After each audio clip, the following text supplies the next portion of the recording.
Our next panel is going to be on agriculture and climate change. So Frederick County has more farms than any other county in the state, and farms are on the front line of climate change. They're being impacted by droughts and erratic rainfall patterns and high temperatures and all sorts of things. They are also some of the areas that offer the greatest solutions to climate change. So I think that this panel will have a lot of great information to share on the role of agriculture in this, with this issue. I want to introduce Belinda Burrier. She's going to be the moderator for this panel. Belinda is a real leader in the county in farming in a lot of ways. She and her husband run Burrier's Linganore Farm for the 21 years. She has been the past chair of the Maryland Soybean Board, the first woman chair of the Maryland Soybean Board,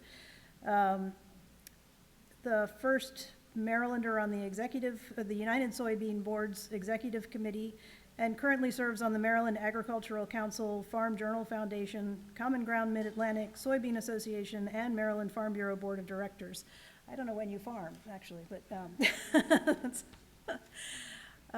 so I'm going to turn it over to Belinda to introduce the rest of the panel and go from here. Yes, the first presentation was up there. Okay. Do I just read it? Sure. Okay. All right, so my three panelists are Mary Catherine Barnett, right? Yeah, okay. Katie Stevens and Rob Schnum. Okay. Each of them come from a particular area as far as agriculture goes. Rob is with regenerative agriculture for the Chesapeake Bay region. And Mary Catherine is a farm. She has a farm in, is it Middletown? Yeah. And she does direct marketing. And Katie does, she's the changing face of Frederick County Ag. So do we just want to go right to it? Okay.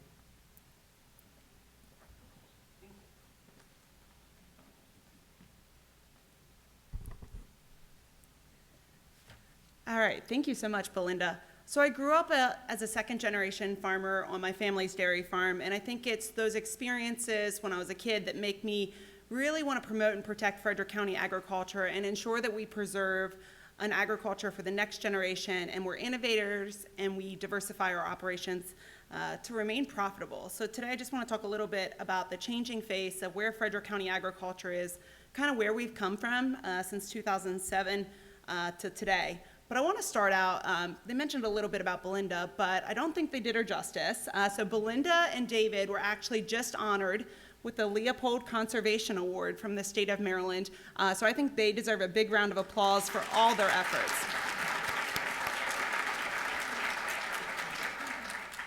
They are truly leaders in our community, and we are so blessed to have them as farmers here in Frederick County. So starting out, just kind of taking a history lesson on where we've come from. So when we look at total acreage, this is from the U.S. Census of Agriculture. Well, we're going to see another number on the next slide that's a little bit different when we look at land that is zoned for agriculture here in Frederick County. So from 2007 to 2012, we lost about 10% of our farmland, but then you'll see we gained it. That number is a little bit challenging to understand because it depends who fills out the U.S. Census of Agriculture, and we know there are some small farms that historically had not filled this out, and we're really hopeful that when the 2022 data comes out that we have better numbers on what Frederick County agriculture truly represents. Our number of farmers, while we saw a decrease in 2012, we've seen a continued increase, and I expect when we get our next numbers, we're going to see that continue to grow. We've seen a tremendous number of new, small, first-generation farmers here in Frederick County that is really driving this number. And then the market value of products sold. So these are products that are sold on the market.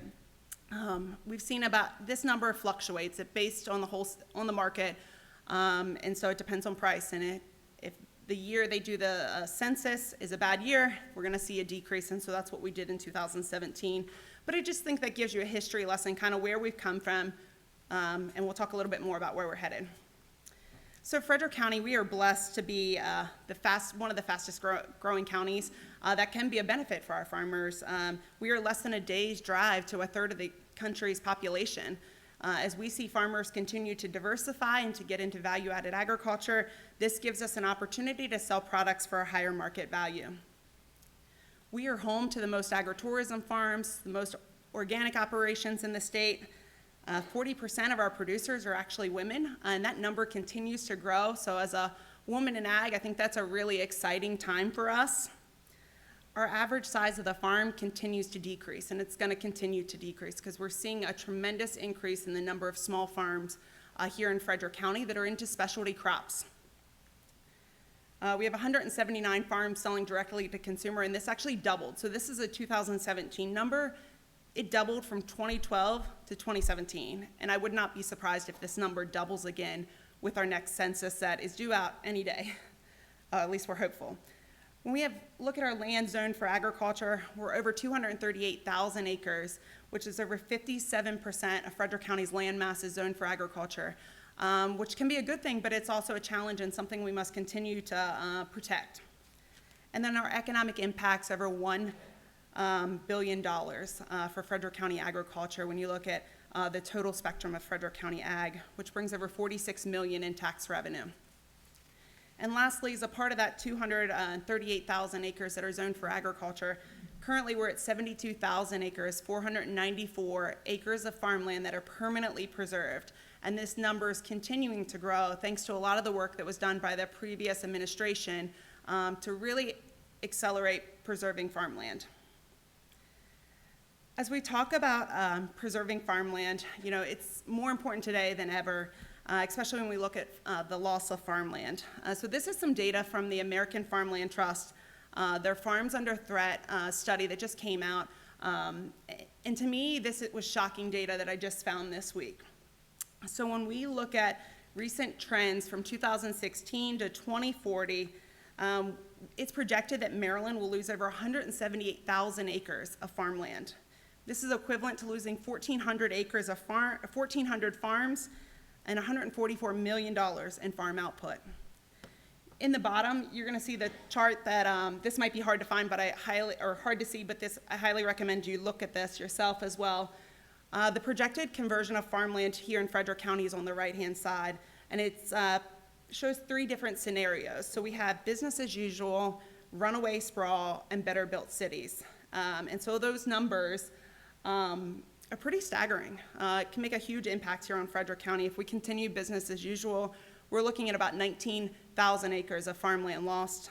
Looking at runaway sprawl, we're at almost 27,000 acres farmland lost here in Frederick. And then better built cities, about 10,900 acres of farmland. And it divides it up between urban and highly developed and low density residential. But this number, I think, was really important as we look to protect and promote Frederick County agriculture. So how we're doing it, we have a variety of programs. I'm not going to go into depth on these because it would take a lot of time, but we are really lucky to have a thriving Frederick County land preservation program. And so these are some of the programs, and we're happy to connect you with the right staff to talk about them. So as we talk about the changing face of agriculture, we've seen where we're at, and we've seen some of the challenges that are ahead. We continue to see a decrease in farm size while an increase in farm numbers. It's critical that we help farmers diversify their operations. So one thing in Frederick and in the state of Maryland, we are leading the nation in our environmental efforts because we're farming in the context of the Chesapeake Bay. So we really strive in our office to connect farmers with resources and education. So this is the Soil Conservation District, Maryland Department of Agriculture. We've seen a lot of interest in the new small and urban farm program through Maryland Department of Agriculture. The Natural Resource Conservation Service, the University of Maryland Extension, Chesapeake Bay Foundation, Future Harvest, or just to name a few. We're really lucky that we have some great farmers in Frederick and some that are in this room today that sat on the Secretary of Agriculture's nutrient management work group to really find innovative ways to modernize the laws around nutrient management to make sure they meet the needs of the farmers and the environment going forward. So some of the ways we're supporting farmers, I'm not going to go into detail on these, but we're happy to talk more about them.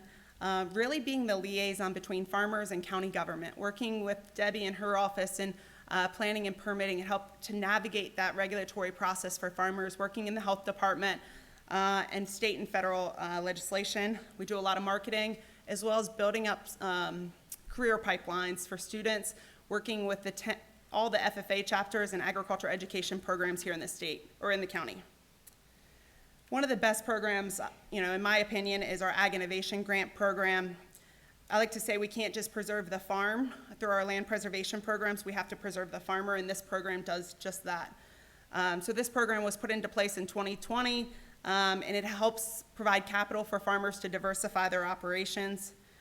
In just about 3 years, we've awarded $1.3 million to local farmers.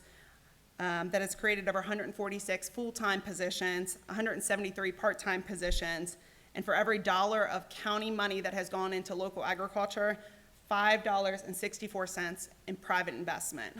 And these are projects, just a wide variety from, especially around local food, value-added agriculture, hydroponics, geothermal heating is one we've seen, so really an innovative idea. We do a lot of marketing. I hope you've seen our homegrown Frederick. I won't talk about this as we're running out of time. And kind of where we're headed. I'll leave it with this. So it's a really exciting time for Frederick County agriculture, and I think our farm community and what's ahead. So we're working to implement Livable Frederick. There's over 100 initiatives in Livable Frederick that directly relate to agriculture, and it's an exciting time to implement them. We're updating our agriculture strategic plan. This was a goal of the county executive in her transition plan. We're supporting a diversifying ag economy. One of the ways we just finished up our agritourism work group, continuing to engage the agriculture community, preserve the farmer and the farm, and we're working to preserve 160,000 acres of farmland. So it's truly an exciting time for Frederick County agriculture, and we're excited for what's ahead. Thank you.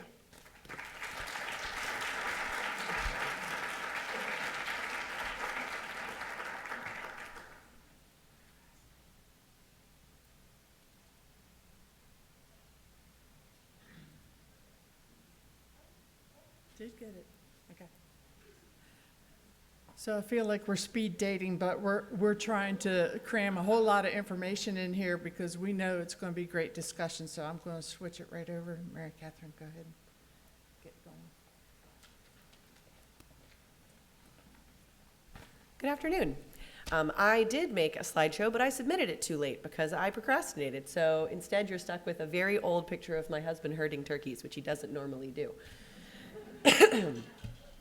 So in brief, my name is Mary Catherine Barnett. My husband Andrew and I own and operate Open Book Farm, not Brook, book, like books we read.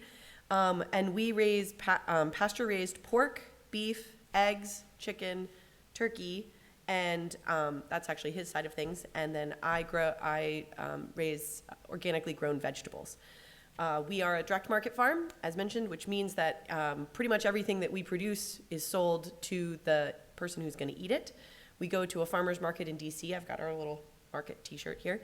And we also sell from our farm in Middletown. We do a very small amount of wholesale, but that's truly what we do. We are, while we have a fair amount of land that we farm, we are, I think, definitely a small farm, a small operation. So when asked to speak about kind of how climate change is impacting our farm and how our farm is responding, I think that there's sort of like three buckets that Andrew and I think about as farmers. Obviously, when you say climate change, most people think of vacillating temperatures, and certainly that is a real consideration. You know, having it be incredibly warm in January and then getting a frost on Mother's Day, those are challenges that you have to increasingly plan for. But honestly, the thing that really struck me that I think is the most significant is actually issues of water. When we get too much water, which obviously we heard a lot about in the last session, and when we get not enough water. So 2018, to my mind, is an example of just rain that never stopped. That has huge impacts for a farm. Obviously, erosion. When pastures are really wet, the impact of livestock on the pastures is a lot heavier, so that changes the way that you have to manage them. As a vegetable grower, A very wet season also increases disease for plants and can make it a lot harder to get into your fields. It can make it harder to grow the actual crops. However, that being said, vegetables basically are water. So without water, which would be last year, 2023, it is basically impossible to run a farm. Vegetables are made of water. Animals need to drink it every single day. Grass does not grow consistently. Even if it's hot, it'll keep growing. But if it stops raining, the grass just stays and doesn't produce more material. So those are the challenges that we think about. And on our farm, so asked to kind of articulate what I'm trying to say, what we've tried to do is to cultivate a resilience through relationships. And some of that is the relationships that we have with our customers, but a lot of that is also the relationships that we're trying to develop in an ecosystem on our farm. So I think probably the single biggest thing that we have done on our farm is that we have established about 140 acres of permanently seeded pasture. So when we acquired the land, it was previously being row cropped. And that isn't what we do. Like we're not crop farmers, we're livestock and vegetable farmers. So with help from the National Resource Conservation Service, we planted it to a diverse mix of forage crops. So lots of different grasses and legumes and forbs, which are the things that our animals eat. Our cows are 100% grass-fed, and our pigs and chickens and turkeys are all grazing on those fields. And I think that is actually probably the single biggest thing that we've done, because all of that grass, well, first of all, it's preventing erosion. It's holding the soil in place, and we can really see that, whereas when we first moved to the farm and we would get a big rain event, we have a very steep driveway, and it would just be this brown river. And as we've really been intentional about trying to direct water and seeding things, now when we get a big rainfall, our driveway is pretty clear. There's still a lot of water going down it, but it's not taking our topsoil away. But beyond that, even all that grass is holding the water. I mean, yes, it's not carrying the soil away, but also the grasses growing are creating pores in the soil that can hold on to the water. And being able to store the water means that when we get a dry year, there's a reservoir that we can count on. Or even not a dry year, even a dry patch, in August where it doesn't rain for a long time. As mentioned, our animals, we do raise them outside. We rotate them through our fields, and that is a whole very large topic. But it can be, if done well, can actually help to sequester carbon in the soil and fertilize the pastures as opposed to creating environmental pollutants. We have areas of our farm that are considered riparian buffer areas. They're like feeding into waterways. And shortly after we moved to the farm, we partnered with the Chesapeake Bay Foundation and NRCS, and we planted those areas, which adds up to about 10 acres, into a CRP planting, so just trees. It's a mix of different trees, so that provides obviously wildlife habitat, prevents erosion, helps with water quality, and of course trees and carbon, good. We also have high tunnels. So the high tunnels on our farm, and I say high tunnel, and that's not a term that everybody's familiar with. It's basically a greenhouse that you don't have a heater on. And so it's a roof over your crops. That, for us, is a climate modification because, as mentioned, if it's raining all the time, that's pretty hard on produce. And so to have a space where you can actually control water can allow you to grow crops in a time when it would otherwise be, your timing can work better, your crops have better quality, you suffer fewer losses from disease. But it's also a really cool thing that we can do in this area where, with a very simple structure of just metal and plastic, it's effectively moving our farm farther south. You might think that's not a good thing and we don't want to be warm, but it allows us to grow food year-round in our tunnels without any supplemental heat. And so instead of needing to ship in food from California, we can grow it right here, provided you like green things, which not everybody does. And then so water, like I said, is really, I think, the defining thing that I think about when I think of climate change. And I think it's a really easy thing to not recognize because most of us are getting our water from underground, and you can't really see how much there is to even take. And we hear about this in California, and I am not a hydrologist, but it's something, we actually have really terrible wells on our farm. So using lots of water out of the ground was never really a very good option for us. And so instead, we have really built our irrigation systems around a pond. And to me, I think that's actually really a good thing, because we're not then in the process of growing our food, we're not depleting the groundwater resources. Also, we can see the water that's there. Thank you. And finally, we're really excited. It isn't yet online, but we are in the process of installing solar panels on our barn. It's a giant barn, so it's a giant roof. And that allows us to offset the energy needs of our farm business. So we are, hopefully, the diversity of the things that we do and the species that we interact with are helping to insulate us from the worst ravages of extreme weather.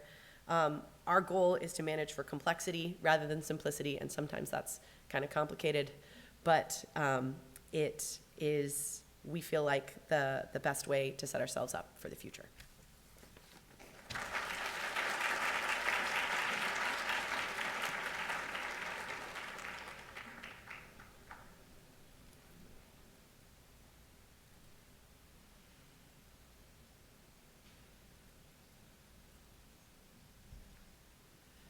And up next is Rob from Chesapeake Bay. He's a scientist, and I look forward to this because our objective on the farm is protecting the bay every day. So come on over, Rob.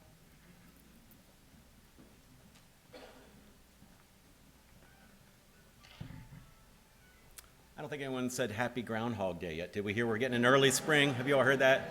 Yeah, a little exciting. We're all ready for spring. So I'm Rob Schnabel. I'm a restoration scientist with the Chesapeake Bay Foundation. I actually work statewide, but I will say a majority of my work is up in this neck of the woods. I've been working up in Frederick County for over 20 years. And Frederick, Carroll, Washington County is kind of the hubs of where I'm doing a lot of my work.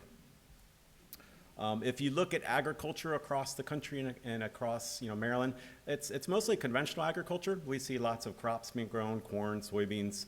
A lot of the livestock operations are more confinement operations. And so then you have spots around the landscape around Maryland and around the Bay where you've got kind of high intensity agriculture where you get leakage, whether it be leakage of fertilizer or animal manure. And that's where we have some issues with the Chesapeake Bay. If you look at a map of the whole Bay watershed, up north is New York. It starts up near Cooperstown, working your way down through the watershed. The left map is a phosphorus map, phosphorus pollution hotspots, and the map on the right is nitrogen pollution hotspots. And the problem with the Bay is that we're somewhat overfeeding it in terms of too many nutrients coming into the Bay. So you get algae blooms, and then the bacteria at the algae blooms, and then we have dead zones with not enough dissolved oxygen in for the fish. So that's the issue.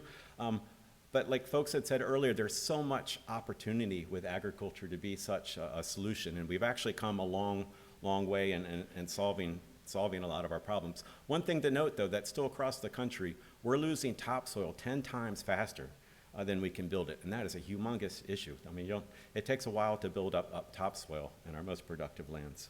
The circle is where Frederick County is, if you haven't figured out on the map where Maryland is.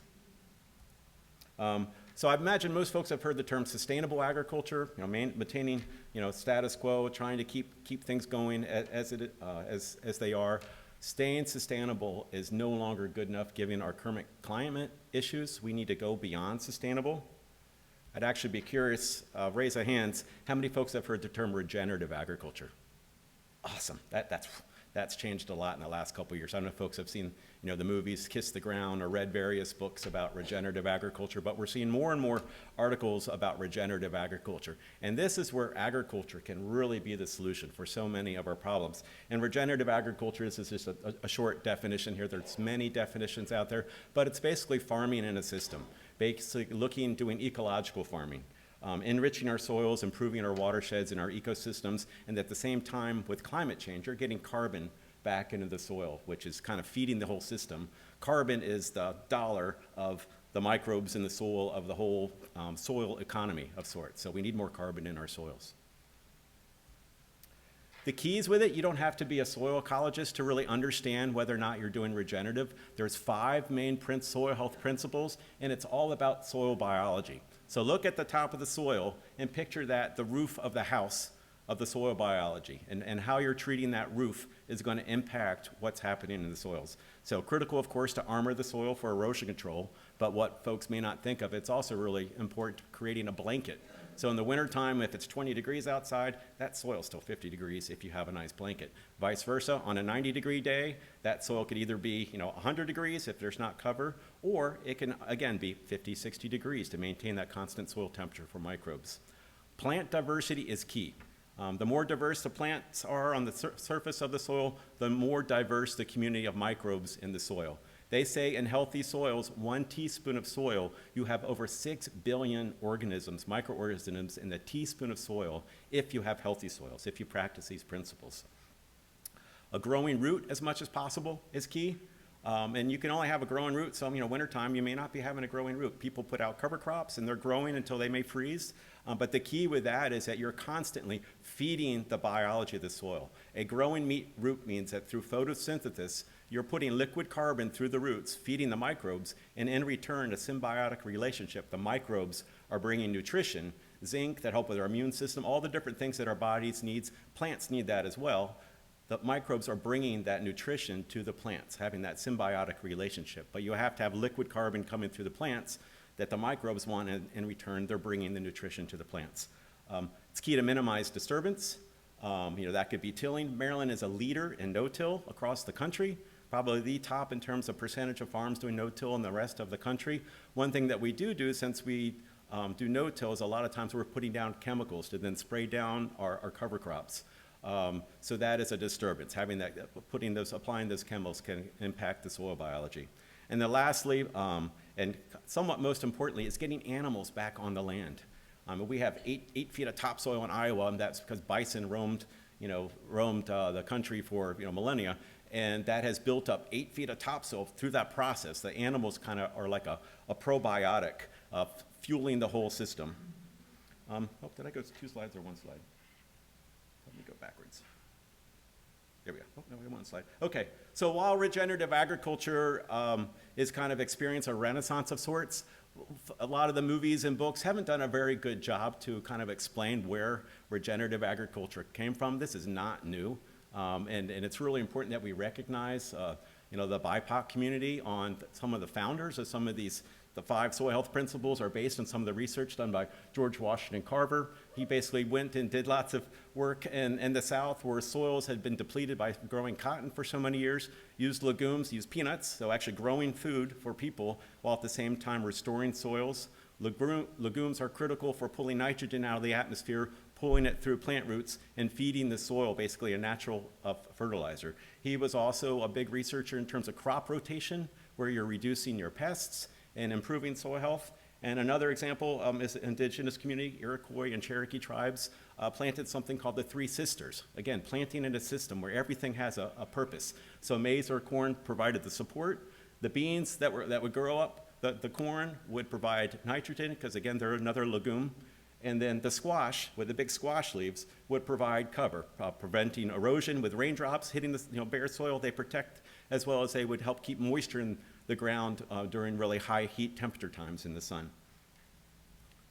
CBF, some of the programs that we've done in the region to really support regenerative agriculture. Back in 2008, we helped start the Maryland Grazers Network, and that's a group of Natural Resource Conservation Service, the extension agents. We work with Future Harvest, but basically it was a mentorship program. We got grant funding to provide mentor farmers working with the next generation of farmers to teach them how to rotationally graze, teach them how to farm ecologically. You go to many of the big universities don't necessarily learn how to farm ecologically. So working with farmers that have that experience is key.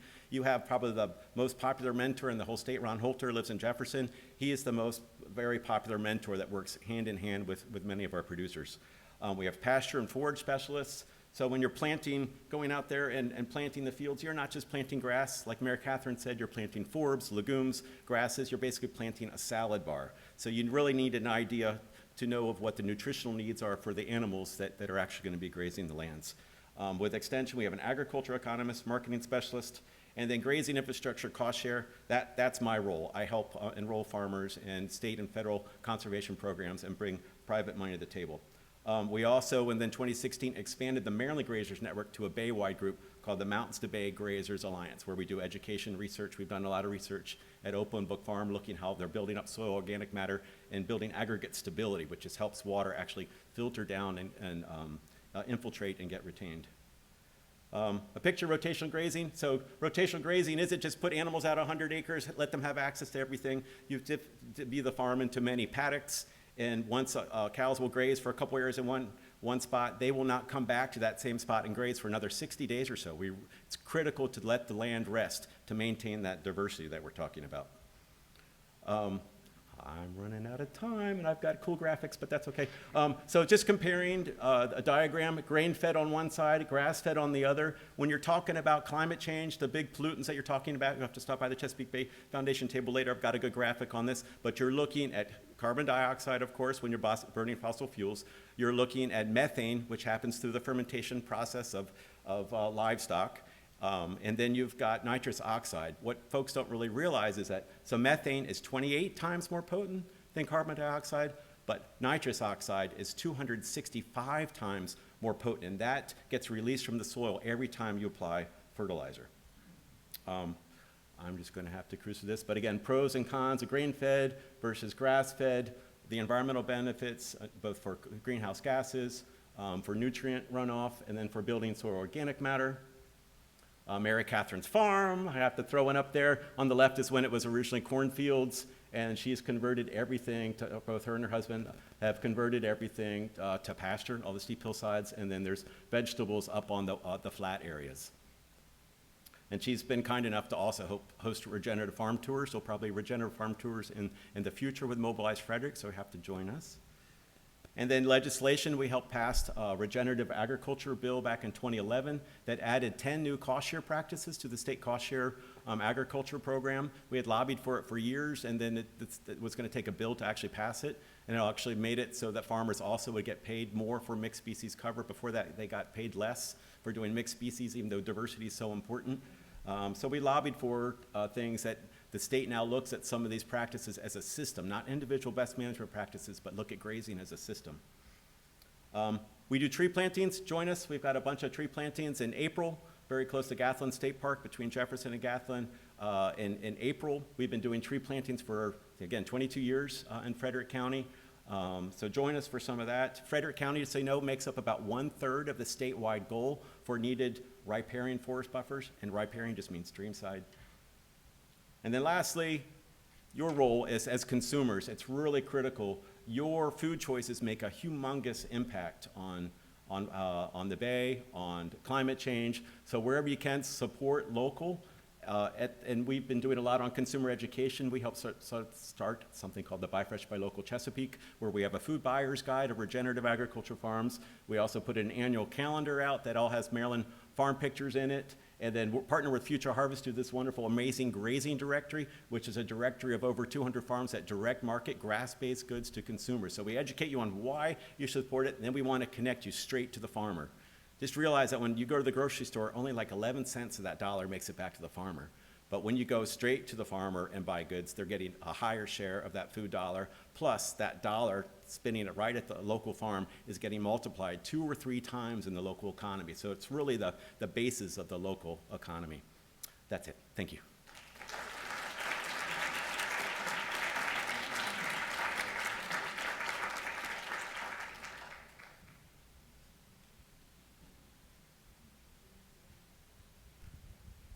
Okay, this was fantastic. I think we have really 3 great speakers, and I could see us taking up all afternoon, but we don't have that kind of time. I wanted to start with Rob. As far as your programs that you have, I see that you have been very active on getting it out to the public and promoting it. So are you using social media? Do you go through farm organizations? How exactly are you passing the information along? At all my tree planting events, I force everybody to take one of these grazing calendars. That's one thing. Social media online, we do have the Buy Fresh, Buy Local website where we post things, where we write farmer spotlight stories about different farmers. I think all of us want to be more connected to our food and understand people's story. Mary Catherine's name of her farm is Delightful Open Book Farm. She means that in terms that the farm wants to be an open book, so as consumers you can understand it. I'm a huge customer and fan of Mary Catherine. If you can't tell, open books, yeah, anyway, you have to visit. We're going to do a regenerative ag farm tour, and you'll have to join. But we get it out through all avenues. Thank you. I also wanted to ask Mary Catherine, you do social media also on promotion, or is it word of mouth? How do you go about it? So there is an Instagram, and there is a Facebook, and it probably wasn't updated a year ago. But we have a website that contains a lot of information and pictures. That's fantastic. Oh, great. There we go.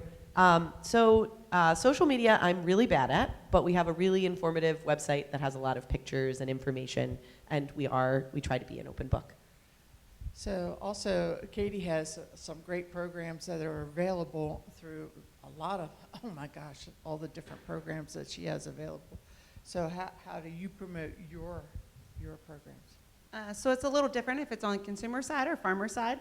Farmer side, we rely a lot on email and just word of mouth, getting out and meeting with ag organizations and attending a lot of ag meetings and getting to know farmers is really how we've kind of shared the story of how we can help them. But on the consumer side, we have Homegrown Frederick, which includes a magazine, social media, website, all about sharing the story of local agriculture, how you can buy local. And we've also started a video series this year called Farming Frederick, which is like 3-minute short videos learning about what's happening here in Frederick on farms. I guess, have you done Open Book Farms yet? We haven't yet, but I'm sure they'll be on our list. But she is in our Homegrown magazine, and That's she's great. been in from the beginning. That's great. Rob, I wanted to go back to you as far as teaching farmers how to do the multi-species cover crops and that kind of thing to build their soils back up. We're like the poster child of no-till and cover crops, rotational grazing, rotational crops and that kind of thing. Is there other programs that you want to promote besides what I you've think already with spoke of? all the wonderful work that you do, I know that the Frederick Soil Conservation District is hosting a workshop, I think it's February 28th, where they're bringing in someone that is going to actually be grazing cover crops. And so livestock, as I said, the 5 soil health principles, livestock really adds a lot in terms of feeding, probiotic to the soil biology, if it's possible to add that. But that again comes in with grazing infrastructure. So I have to get some fencing out there to keep the animals to do that. But that may make sense down the road, and I'm looking forward to hearing that talk as well.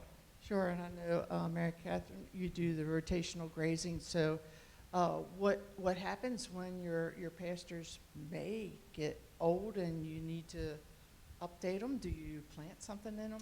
So we're really fortunate, to be honest. One thing that has been really helpful to us is that we have more land than than our specific group of cows needs. So we have plenty of grass, and that's been really helpful, like when we have a dry year, like this past year.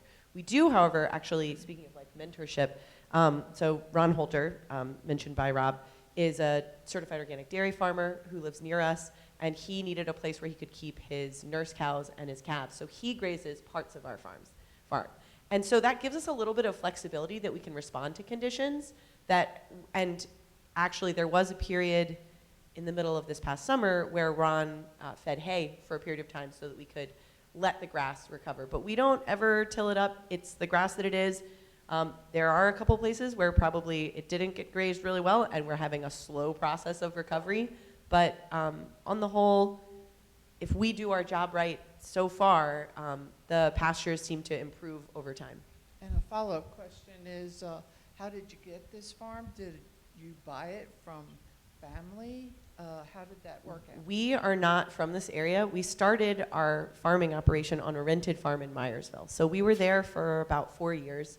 And then our families decided that we weren't as crazy as we seemed. And so we started looking around, and so we did get help from family members to be able to purchase our farm, but that is how we ended up where we are. Yeah, there's so many farmers right now getting ready for transition within the next 10, 15 years that, we kind of need There's to so know much who's wonderful interested. farmland in Frederick Yeah. County, absolutely. Yeah, mentoring is a big deal, so maybe we can get something going there.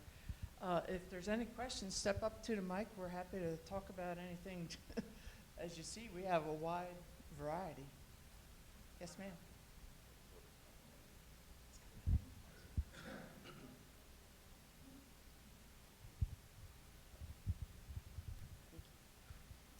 My question is for Mary. I enjoyed everybody's discussions, but for Mary Catherine, I'm curious. You said your wells are unusable.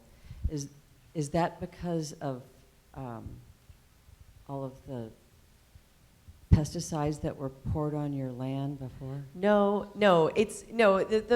they're not unusual. We have 3 wells. They're all just very low yielding. So one gives 1 gallon a minute, one gives 3 gallons a minute, and one gives about maybe 2.5. And to give you a frame of reference, it's actually totally adequate for our livestock operation. It's totally inadequate for vegetables. So if I'm irrigating a 100-foot bed with 2 lines of drip tape, which is the most water efficient way to irrigate, that uses half a gallon a minute. And so if I tried to use our wells, that I would basically be spending all of my waking hours switching lines of drip irrigation. The reason that they're low yielding is just the vagaries of hydrology. I'm sure there are places on our farm where we could get a great well, but none of those are anywhere near power. And when we thought at one point maybe we should try digging a new well, and we called the well drillers, and they said, oh yeah, we remember your farm from the previous owners. And they said, we dug a lot of dry holes there. And we said, maybe not. So you haven't really found a negative residue from the No, pesticides that were used on the corn and soy crops on no, the farm before you I bought don't think that would happen because you're getting down into the bedrock and the water there. I think PFAS are a thing that people ask about, and that is something that we would like to know more, and it's hard, I think, to test for. My guess is that we probably wouldn't have PFAS contamination. It is something we'd like to test for, but that generally came from particular forms of nutrient applications, which we don't think happened on our farm. Thank you. Yes, sir. This is for Rob Schnabel. What is the main form of resistance that you encounter from farmers or the other way of putting it is, why doesn't everybody do regenerative farming? I think people are used to doing things the way they've been doing them, and they were taught to do them that way, quite frankly. Well, I think also, you play to your strengths, and I like going out and selling our food. And I think there are plenty of people who get into farming and who frankly don't want to be selling it directly. Right. And so, I mean, the way we do things is one model, which we really, really like, but I don't think that, everybody should be us. Yeah, some things that we are learning to get to those 5 soil health principles. So say you're a row crop farmer and planting multi-species cover is delightful. Well, what some folks are starting to do now is roller crimp it down. It's almost like a push mower that goes in front of the tractor, and then you plant your crop right behind it, and the same thing, it's called planting green, going across. So that way you're crimping down the cover crop. Doesn't always kill it all the way, but definitely reduces the amount of herbicides you might need to plant. But then you're planting at the same time. It's a one pass instead of spraying, and then a second pass, which means you're burning a lot more fossil fuel going over the farm field twice. That's something that we're looking to kind of do more research on. It's happening in other parts of the country. So there's a few farms in Maryland doing it. And also, we want to make sure that getting cover crops on mixed species, flying them on over top of your standing corn or soybean crop ahead of time. So again, you're getting that growing root coming in as quick as possible. So that is starting to come in as you're harvesting, and then you've got that permanent cover in a growing root as much as possible. So based on different types of farming, it's trickier as a row crop operation. When you're a grazing operation, you have permanent cover all the time for the most part, but it is trickier, and we're coming up with other techniques to get to those 5 soil health principles. And Lindy, I mean, you could probably answer this question. I was going to address the yeah. row crop thing. Yeah. We've tried flying on by airplane, by helicopter, by drone. We've actually gone over our soybeans and gone in the same tracks and spread cover crop, we do a very wide blend. So, yeah, it's constant testing out there. One size doesn't fit everything because our soil is different from here to the top of the room. So, you gotta go with that. And I'll add to that, it's a lot more intensive if you're being regenerative, because there's always a timing of when you have to do things. And so it's easier to be regenerative if you're smaller, but if you're farming, thousands of acres, you don't have time to come back and, do some of these other things. So it's easier as a smaller farmer to be more hands-on and farm regeneratively, I believe, yeah. Yes, sir. I'm a city boy, grew up in Philadelphia, lived there more than 20 years, went to college there. Got married, moved to New Jersey, across the river. Lived there more than 30 years. Wife died. Met another young lady who grew up here in Frederick. We got married. We moved down. I said, let's move down here. She was all ready to move back. Of course, her parents had a farm here, and her brothers and sisters were helping out, and she was guilty she wasn't helping out every weekend. So we moved down, built a house, worked every weekend helping her parents on their farm, raising cattle. After they died, my wife and her sister and her brother fixed up the old 175-year-old farmhouse, and we moved down. We had lived in our own house for a while and moved in there. And I joined the Ruritan. My brother-in-law was at the time president and was recruiting new members. Now, I don't know if you're all familiar with Ruritan, but it's a very rural organization, community service organization that gives a lot of fundraisers. So one of my messages is please support the farm community by going to the carnivals in the summer and the dinners at the Ruritans and other organizations sponsor. And the other thing I wanted to mention, the sign right over your heads you may not see, buy fresh, buy local. Please support the local farmers like Mary Kay and her farm right here and other local farmers, and buy from the farmers markets. Support the local farmers. Amen. Thank you. Buy fresh, buy local. Thank you. Thank you. Follow-up? Yes, hi, I'm James Wagner. I live in Frederick City. I arrived late. I don't know if this was touched on, but we recently, last year, had new composting regs from the state. So that's good regarding our incredible amount of food waste. However, that's a reactive mode, it seems to me, to address the large amount of food that goes to waste and is uneaten. So I'm wondering about a more proactive measure, such as farms partnering with the local food banks to supply them perhaps less than perfect produce that they may use for people who need it.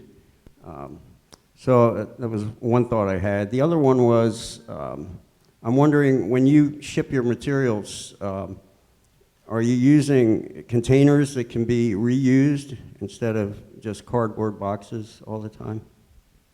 We don't actually ship anything. We sell from our farm, and we go to a farmer's market in DC. So we just have coolers. I will say, I mean, we're selling frozen meat, and it is something that I don't see a way around, is that it's in plastic packaging. And if somebody knows some amazing, it'll keep for a long time and then suddenly biodegrade when you want it to, that would be really awesome. You would think in 2024 we could figure something out, right, for meat, yeah? Okay. But yeah, so, but also to address what you said about farms partnering with food banks. So on our farm, we are pretty small, and we're really trying to grow the food that we know we can sell. When we have an excess, we'll take it to the food bank. But there are other farms where that's like a big part of their mission, like Red Wiggler Farm in Montgomery County. And then also Future Harvest, an organization that's here, had during COVID, they had, gosh, I'm blanking on the name of it, a program where it was specifically giving grants to farmers to pay for the value of the food that the farmers were then donating to food banks and different kinds of CSA programs. Yeah, we Okay. see a tremendous amount of interest still. During COVID, we saw a lot of programs out there to support farmers that were donating to the food bank and helping to offset those costs. And we're again seeing interest in that. We do have farmers that participate in a gleaning program through the Maryland Food Bank. And there is definitely interest in finding a way to support farmers who want to donate, but to offset some of those costs Right. for some of that product that may be still high quality, but they just ran out of market for. Yeah. Okay, great, thank you. Thank you. Yeah, this is for the panel as a whole, whoever has the expertise. It's a question in three parts. First one is, I've heard numbers like only 4 or 5% of the agricultural products in the United States are for food, for eating, for human consumption. I'm curious if you have any data on that. Second one, is this a problem, and if so, why? And I guess the third one is, what can we do to mitigate it if it is a problem? I can't answer a percentage on the 4%, but working on that national board, we've made plenty of research, and it is food and fiber and fuel. So it's all equal as far as I know. Yeah. Yeah, I don't have any data on that. My suggestion is to buy local. Get to know your farmer and, support farmers here in Frederick County. My understanding was that a fair amount of it is in corn and soy, which is used for other products, including, well, animal feeds is not necessarily a bad thing, right? Although we'd like to see them grass-fed.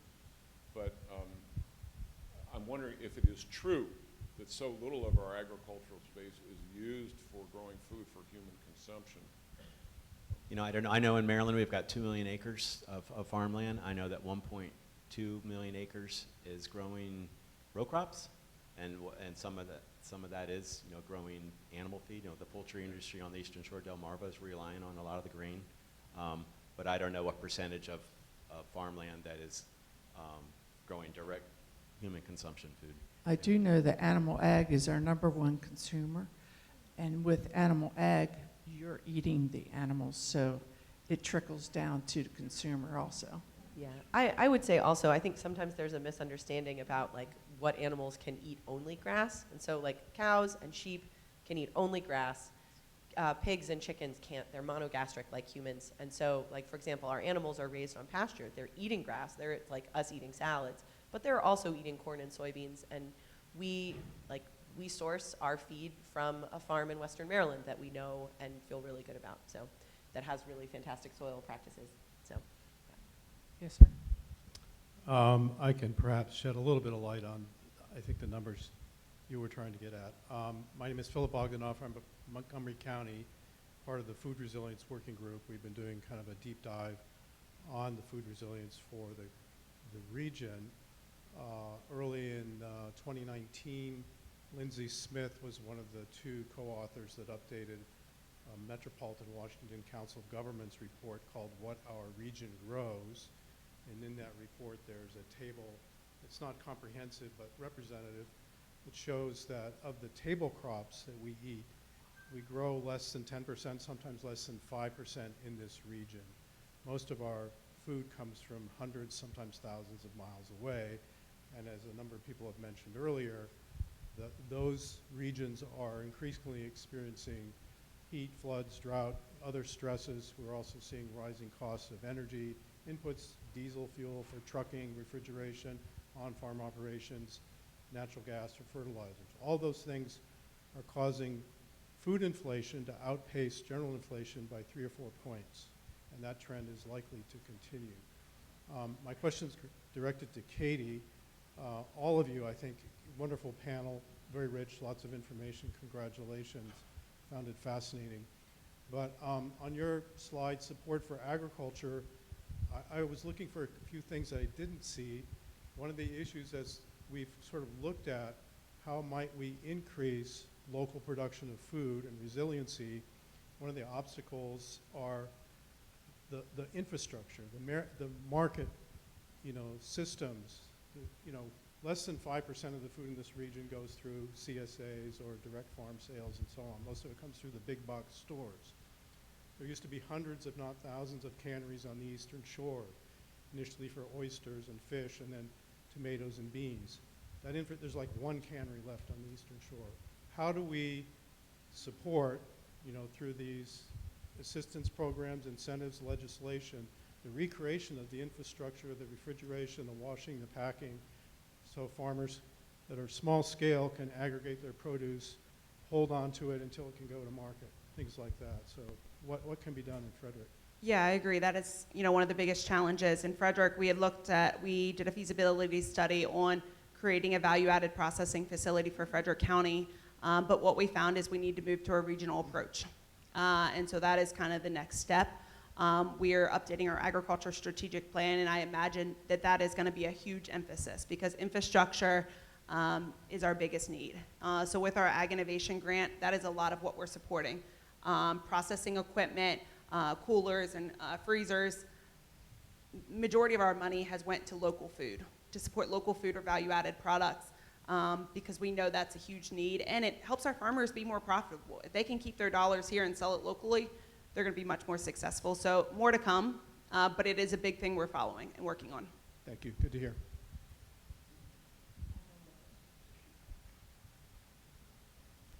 And this is for Ron. You didn't mention nut crops, and I would think for large farms that want to convert to restoration agriculture, growing nut trees would be a less intensive operation. That has a lot of potential. Agroforestry, and actually I make sure folks come tomorrow for Ben Fritton that's going to do the keynote. He runs the Reed Center that's up on South Mountain, and the Bay Foundation's done a bunch of tree plantings with him, but he's planting lots of nut trees. And what he talks about, that's actually very, very labor intensive doing those things, but the idea that on an acre of land, you're talking there's many layers of tree layers, shrub layers, grass layers, where you're able to get products off that land in a more top to down kind of approach, so you can grow a lot more, but it's very labor intensive. But he is a guru on that. We're finding more and more folks doing agroforestry products. Obviously, that's great for the environment, all that plants getting carbon back into the soil, but it's labor intensive, and it takes a while once you plant all those trees. I don't know if you have to wait 10 years or how long you're waiting until you can actually start to harvest something. But yeah, there's a lot of potential there, certainly. Okay, I want to thank all the panelists for taking their time today to sit with us and tell about their story. And thank you so much for attending this session. I hope that you come away with some good information. If not, flag us down out here and we'll have some more conversation. Thank you so much.